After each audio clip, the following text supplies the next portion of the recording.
Bonsoir à tous et bienvenue dans votre magazine économique consacré aux entreprises des Hauts-de-France. Et ce soir, nous parlons emballage éco-responsable avec une entreprise basée dans le Douaisis à Flers en Escrebieux, Mallanger Packaging. Son directeur général est avec nous ce soir en plateau, Stéphane Kirsteter. Merci beaucoup d'être avec nous. Bonsoir. Merci à vous. Et comme chaque semaine, Élodie Souris-Lavergne m'accompagne bien sûr en plateau, chef d'édition du journal des entreprises. Bonsoir Élodie. Bonsoir Marie.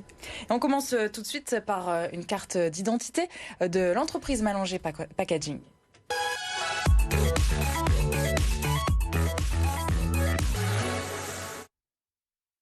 Alors c'est une entreprise qui a un petit peu plus d'un siècle finalement, puisqu'elle est née en 1908. On en parle dans un instant, mais à l'époque c'était une imprimerie.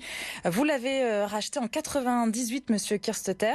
20 employés en ce moment pour un chiffre d'affaires qui avoisine les 4,5 millions d'euros. Alors on le disait à l'instant, du coup à l'époque c'était une imprimerie. Vous avez racheté vous il y a une petite vingtaine d'années. Pourquoi vous avez changé de marché à l'époque ? Parce que je pense que c'était un marché qui est en déclin. L'imprimerie, du coup, à Flers-en-Escrebieux. Plus ou moins les produits sur lesquels on était, parce qu'on était sur des imprimés administratifs. Et donc avec les produits aujourd'hui, le tout numérique. Donc c'est pour ça que j'ai préféré changer de marché, carrément, pour aller apporter une nouvelle possibilité sur le marché de l'emballage souple. Et alors les emballages éco-responsables, donc vous avez lancé un emballage papier, donc sans aluminium, qui est 100% recyclable et qui a des propriétés protectrices, alors vis-à-vis de l'oxygène, de la vapeur d'eau et d'autres choses. Qu'est-ce qui vous a motivé à faire ce type d'emballage plutôt qu'un emballage classique en plastique, avec de l'aluminium, comme on voit d'habitude ? Simplement les coûts de clients. C'est qu'on a des clients dans la bio qui nous ont demandé de supprimer déjà l'aluminium et d'avoir un emballage qui soit le plus recyclable possible. Donc c'était l'objectif de ce qu'on a créé en 2015 avec une collaboration qui s'est créée avec un laboratoire commun avec le CTP, le Centre Technique du Papier, qui est basé à Grenoble, mais qui a une antenne sur Douai et qui nous a bien aidé justement pour l'évolution de cet emballage. Est-ce qu'ils vous disaient quoi à l'époque, il y a 5-6 ans, vos clients du coup ? Il y avait déjà ce tournant écologique ou pas encore ? Non, il y a quelques années, c'était plutôt ceux qui étaient vraiment orientés avec une éthique bio, qui voulaient vraiment aller sur cette donc dans l'alimentaire, sur ce secteur-là, plutôt alimentaire et cosmétique. Aussi. Est-ce que c'est compliqué à mettre en place ? Vous avez parlé d'un partenariat, donc j'imagine que sur le plan technique, il y a eu beaucoup de recherche et développement. Ça prend combien de temps ? Vous avez investi combien pour développer ? Ça a pris 5 ans. On a heureusement eu des aides avec l'Agence nationale de la recherche. Ça a coûté à peu près 500 000 euros. À peu près, pour faire ça. Et on a démarré avec des applications toutes simples. Il fallait démarrer déjà avec des emballages qui soient scellables et qui protègent déjà les produits d'un client qui s'appelait Nature et Aliments, qui a bien voulu démarrer avec nous cette aventure, et qui lui est un spécialiste des préparations culinaires, donc des poudres alimentaire. Et donc c'est comme ça qu'on a créé ce premier emballage. Alors vous avez parlé de Nature et Aliments, donc un de vos clients, mais oui. Ça intéresse qui à part eux, ce type d'emballage ? Maintenant ça intéresse beaucoup de monde dans l'agroalimentaire, puisque tout le monde veut se diriger justement sur un emballage qui soit 100% recyclable. Et c'est labellisé du coup ou pas du tout ? Alors oui, tout à fait. Nous, on a créé donc justement, c'est pas un label, mais on a créé ces produits-là avec le CTP. Vous pouvez montrer si vous voulez. Vous êtes venu avec les emballages. Voilà, c'est un exemple. Donc ça, c'est vraiment du papier. Et donc ici, on a pu faire du scellage. Et donc le CTP, on valide tous nos emballages avec des certificats de recyclabilité qui prouvent bien qu'on peut récupérer entre 96 et 98% du papier pour le recycler de nouveau et lui redonner une nouvelle vie. Et ça conserve tout aussi bien ce qu'on met voilà. Pour l'après. Et donc nous, on a traité ce papier pour lui apporter justement des valeurs protectrices pour le produit qui est à l'intérieur. Et pour le client, pour votre client, est-ce que ça coûte plus cher qu'un emballage classique ? Alors ça dépend d'où on part. En général, oui. C'est un petit peu plus cher quand même que les différents emballages en plastique que l'on peut retrouver. Et qu'est-ce qui vous a... Pourquoi vous êtes le premier à lancer ce type d'emballage ? Pourquoi d'autres entreprises ne l'ont pas fait avant ou en même temps ou qu'est-ce qui... Il y a des barrières, c'est compliqué ? Je pense que c'est principalement parce qu'on a écouté les clients et on les a suivis dans leur volonté. C'est vrai qu'on nous a demandé plusieurs fois pourquoi c'est pas des papetiers qui se sont mis à faire ça. Alors c'est vrai que nous on apporte la juste qualité barrière nécessaire pour protéger le produit, donc vraiment on s'adapte à chacun des produits, comme on est dans les biscuits, comme on est dans les soupes, comme on est dans tous les produits secs en tout cas. Ça va même sur la cosmétique, sur des savons, sur des crèmes, etc. Et on apporte la juste qualité barrière nécessaire aux produits, c'est-à-dire si c'est vis-à-vis de l'oxygène, vis-à-vis des graisses, vis-à-vis de la vapeur d'eau, c'est vraiment pour protéger juste ce qu'il faut. Alors que jusque-là, c'était réalisé avec de l'aluminium qui protège de tout, oui. Mais qui est un petit peu excessif, alors qui, lui, par contre, n'est pas du tout recyclable quand il est associé aux différents papiers ou films avec lesquels il est contrecollé. Alors, on le disait en introduction, l'entreprise est basée donc, dans le Douaisis à Flers en Escrebieux. Oui.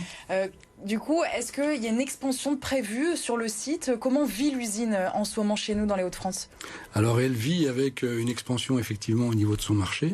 On a fait des investissements l'année dernière de nouvelles rotatives. On est en phase de recrutement. On construit des cellules petit à petit justement pour être complètement conforme aux normes alimentaires. Et il y a du développement commercial qui est en train de se faire assez fortement. Et alors cet emballage éco-responsable, ça représente quel pourcentage de votre production aujourd'hui et l'ambition c'est quoi? Alors, jusque-là, on a vécu, l'année dernière, c'était 45% des produits distribués qui étaient recyclables. Mais recyclables, ça veut dire qu'ils peuvent contenir quand même du papier et du film. Et 100% recyclable, c'est vraiment que du papier.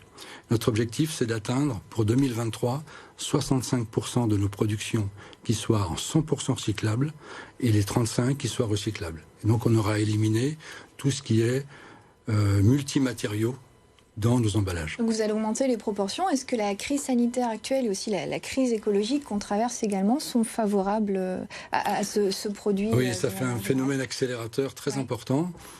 Pour vous donner une approche, j'avais fait une situation à fin octobre. Ça représentait, donc le 100% recyclable représentait 6% de nos productions. À partir du mois de décembre, ça a représenté 14%.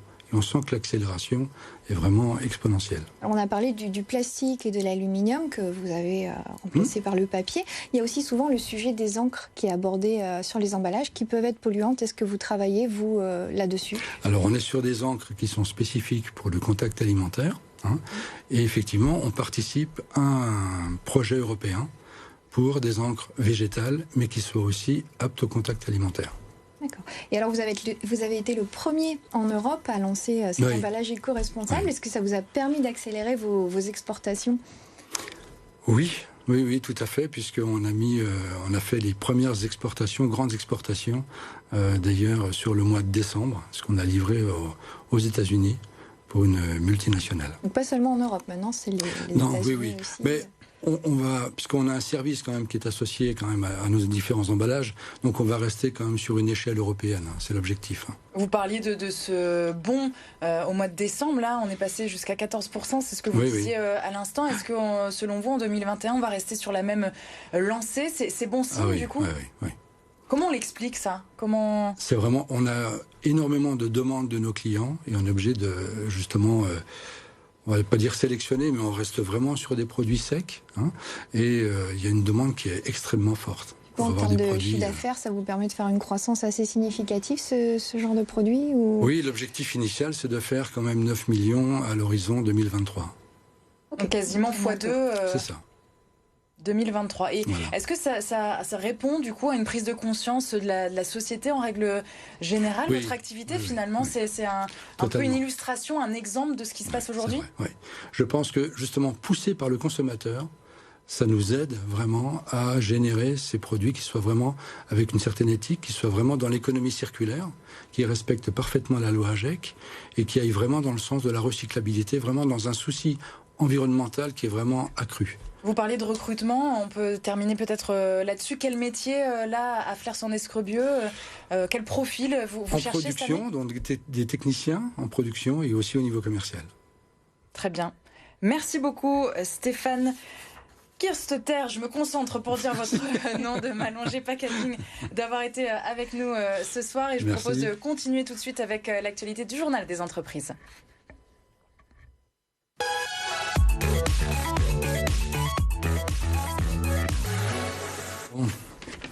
Et Elodie, vous nous parlez de Kiabi cette semaine. C'est ça, l'enseigne nordiste Kiabi qui distribue du prêt-à-porter à petit prix affiche elle aussi des ambitions plus vertes. Engagée dans une démarche RSE depuis 1 an, le groupe veut améliorer encore son empreinte carbone avec une réduction de 30% de ses émissions de CO2 à l'horizon 2030. Donc Kiabi souhaite même atteindre la neutralité carbone d'ici 2050. Donc pour cela, le groupe multiplie les initiatives comme le Made in France sur certaines gammes, la mise à disposition de vêtements de seconde main dans certains magasins ou encore l'augmentation de la part des fibres bio dans ces vêtements. Très bien, merci beaucoup Elodie Souris-Lavergne. On se retrouve la semaine prochaine, bien sûr, pour le magazine économique. Et demain, votre magazine, c'est votre emploi comme chaque mercredi. C'est la semaine des services de l'automobile et de la mobilité. Le secteur auto, sachez-le, recrute en ce moment et nous recevrons demain Lorraine Pichard, responsable territoriale Hauts-de-France de l'ANFA, l'Association nationale pour la formation automobile. Beaucoup de questions à aborder évidemment avec elle demain.